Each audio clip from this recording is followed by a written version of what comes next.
Hello friends, कैसे हो आप लोग? आशा करता हूँ बहुत ही अच्छे होंगे। दोस्तों, आज मैं एक आम आदमी मिडिल क्लास का लड़का जो महाराष्ट्र से निकला है, बोस्टन यूनिवर्सिटी तक पहुंचा और फिर सिर्फ एक सोशल मीडिया पोस्ट ने उसने पूरे इंडिया में फेमस बना दिया। आज हम बात करेंगे अभिजीत दीपके की। कौन है ये, क्या है कॉकरोच जनता पार्टी और कैसे ये लाखों स्टूडेंट और यूथ की आवाज बन गई। तो सबसे पहले कौन है अभिजीत दीपके? अभिजीत दीपके महाराष्ट्र के छत्रपति संभाजीनगर औरंगाबाद के रहने वाले हैं। उनका जन्म एक मिडिल क्लास दलित फैमिली में हुआ। बचपन से ही उन्होंने डॉक्टर बी आर अम्बेडकर के विचारों से प्रेरणा ली और एजुकेशन को अपनी सबसे बड़ी स्ट्रेंथ बनाया। उनकी जो शिक्षा है, एजुकेशन है, स्कूलिंग उन्होंने महाराष्ट्र से की, ग्रेजुएशन जर्नलिज्म में किया। इसके बाद हायर स्टडीज के लिए वे यूएसए गए, United states of America. Boston university से मास्टर इन पब्लिक रिलेशनशिप की डिग्री हासिल की। इसलिए एजुकेशन ने उन्हें पॉलिटिकल कम्युनिकेशन और पब्लिक कैंपेन को समझने में मदद की। ठीक है, आइए हम उनका थोड़ा सा कैरियर के बारे में जानते हैं।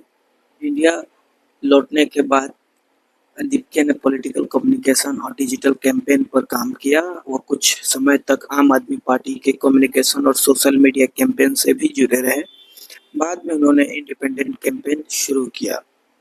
अब आइए देखते हैं, आपको सबको पता हुआ होंगे कि वे वायरल कैसे हुए। तो 2026 में एक सुप्रीम कोर्ट जजमेंट की कॉकरोच वाली कंट्रोवर्शियल रिमार्क के बाद अभिजीत दीपके ने सोशल मीडिया पे एक लाइन लिखी, what if all cockroaches come together. क्या हो अगर सारे कॉकरोचेस एक साथ आ जाए। ये लाइन वायरल हो गई और इससे कॉकरोच जनता पार्टी नाम का यूथ मूवमेंट शुरू हुआ। ठीक है, अब कॉकरोच जनता पार्टी, जिसे हम सीजेपी भी कहते हैं, नाम मजाक जैसा लग सकता है, लेकिन मूवमेंट का फोकस सीरियस इशू पर था। Youth unemployment, paper leaks, student के rights, government accountability, transparent recruitment. कुछ ही हफ्तों में सीजेपी के सोशल मीडिया फॉलोअर्स लाखों में पहुंच गए और मूवमेंट नेशनल लेवल पर डिस्कस होने लगी। अब ये आप सभी को पता होगा जंतर मंतर की कहानी। ठीक है, और जंतर मंतर का जो प्रोटेस्ट था, जिसमें लाखों बच्चे, हजारों बच्चे जिन्होंने पार्टिसिपेट किया, तो दिल्ली की जंतर मंतर पर स्टूडेंट और यूथ के साथ मिलकर प्रोटेस्ट किया गया। अभिजीत दीपके ने हंगर स्ट्राइक भी शुरू किए, उनको ज्वाइन किया सोनम वांगचुक ने। बाद में उन्होंने सपोर्टर्स को शुक्रिया अदा करते हुए कहा कि यह सिर्फ शुरुआत है, सफर बहुत लंबा है।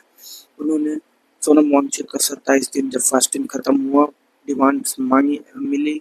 उनकी जो पर्सनालिटी है वो excellent public speaker, social media strategist, youth focus activities, education और अनएम्प्लॉयमेंट को अपने एजेंडा में बताते हुए। आइए कुछ इंटरेस्टिंग फैक्ट्स हम उनके बारे में जानते हैं।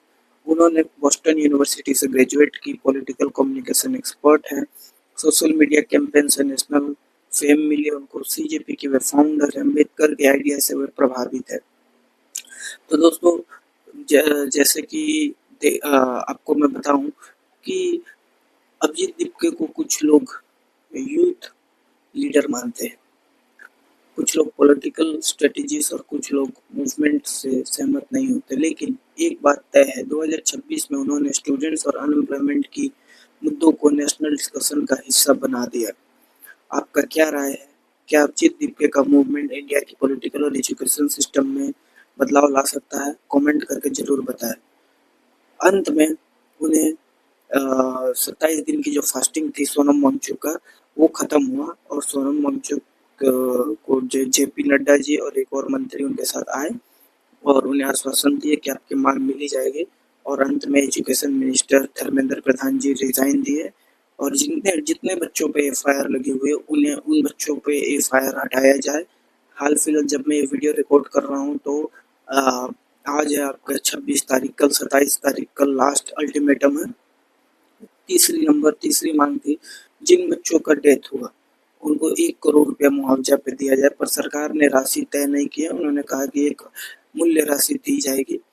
तो दोस्तों, ये थी कुछ अभिजीत दीपके के बारे में, कैसे चीफ जस्टिस ऑफ इंडिया, जो कि ऑनरेबल है, रेस्पेक्टेड है, उनकी एक कमेंट पे एक पार्टी बना और पार्टी ने सरकार के नाक में दम कर दिया और सरकार से उन्होंने अपनी राय रखी।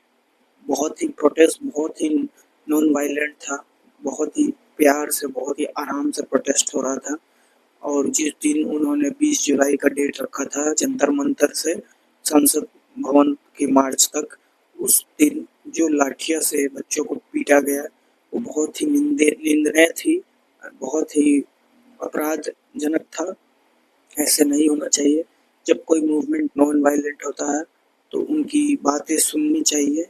ये डेमोक्रेसी है, आर्टिकल 19 हमें फंडामेंटल राइट्स है, हम राइट टू प्रोटेस्ट कर सकते हैं। तो दोस्तों, अभिजीत दीपके की जो भूमिका रही है वो काफ़ी शहनाई रही है, बहुत ही अच्छी भूमिका रही है। उन्होंने एकजुट सबको लाया, एक दिशा दिखाया, नॉन वायलेंट तरीका से उन्होंने प्रोटेस्ट की, मांग मिली। गवर्नमेंट एक बहुत लेट से जाके 20-30 दिन के बाद गवर्नमेंट जागी, आंखें खुली और उन्होंने जवाब देना चालू किया। अंत में डिमांड पूरी हुई, ठीक है। लेकिन एक बात है, गवर्नमेंट अकाउंटेबिलिटी बहुत लेट से ली।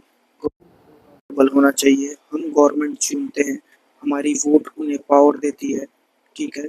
जो सरकारी नौकरी के पद पे है वो सरकार के लिए काम करते हैं, वे सरकार के नौकर कहा जाते हैं, इसलिए सरकारी नौकरी कहा जाती है। अच्छा, पहली बात। दूसरी बात, सरकार हम चुनते हैं तो जो पूरा सिस्टम है वो पब्लिक के लिए है, लेकिन जब कोई सिस्टम में आता है तो वो अपने आप को ऐसे देखता है जैसे वो कोई भगवान हो। तो इस विचार को बदलने के लिए ऐसी प्रोटेस्ट बहुत जरूरी थी, ठीक है। सो दोस्तों, उम्मीद करता हूँ, आशा करता हूँ आपको ये वीडियो बहुत ही पसंद आया होगा देख के, आपने कुछ जानकारी ली होगी। आशा करता हूँ ये वीडियो आपको अच्छा लगा होगा। जय हिंद।